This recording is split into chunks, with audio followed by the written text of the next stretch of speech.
Nowadays, what I found in many instances is that people are randomly parking huge amount of money in their savings account. Reasons may be different. They feel keeping the money in savings account is safe, or else they simply ignoring the cash amount which is available in their savings account, or they don't know what they have to do with this money. All these strategies are wrong. Hence, in this video, I am explaining you why keeping the money in savings account is risky, how to optimize it, and how to plan for such a idle cash also. Hi, I am BasuNivesh from BasuNivesh.com. As I mentioned earlier, people believe that keeping the money in savings account is safe. But imagine a situation. If something goes wrong with your internet banking or its debit card, then the whole money may vanish within few seconds. Such instances are common nowadays. Hence, parking more than 1 month of your requirement in savings account is always risky. So for that reason, what I am trying to say is proper planning for your idle cash is also of utmost important for you. You have to diversify your money based on your requirement. You may have a different requirement for such idle cash, and accordingly choose the product and move the money from your idle cash to such a products. Let us take few examples. Assume that you receive your monthly income in savings account, and for that amount first plan for your immediate cash requirement, maybe your household expenses, your EMI commitment, your investment commitments. For such requirements, using overnight funds or else keeping the money in savings account is fine.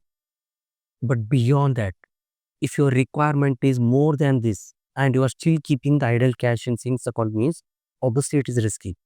So for that reason, you must have a proper plan. Let us assume at first the short term requirement. Assume that you have to spend the money in another 2 to 3 months or else in less than 6 months. For such a requirement, if you know when you are going to spend, then simply use the bank FDs. However, if you don't know when that exact spending is to be, then simply use the liquid fund. Assume that in the next example, your requirement is after 6 months. For such a requirement, again, use the short-term bank FD of 6 months if you know when you actually need it, or else use the ultra short-term rate funds. Now, the third example is for requirement of in another 1 year, or else more than 1 year. More than 1 year means within 2 years, but more than 1 year. For such a requirement, you can use the money market fund or else arbitrage funds. But in case of arbitrage funds, you must understand that don't look at the tax angle to explore the arbitrage funds. Do remember that in case of arbitrage funds, there are certain instances where for few months the arbitrage fund may generate negative returns also. So for that reason, understand the risk when you are exploring the arbitrage funds, or else use the money market fund. So this way, for your immediate requirement of 1 month, you can use the override fund or else park it in savings account. For few months of requirement, simply short-term bank FD or else liquid fund. For 6 months of requirement, either 6 months FD or else ultra short-term rate fund. But for more than 1 year requirement, either you can use the money market or else arbitrage fund. By doing this way, your cash holding requirement will be optimized in a better way, and at the same time, you are de-risking yourself by not parking huge amount of money in savings account.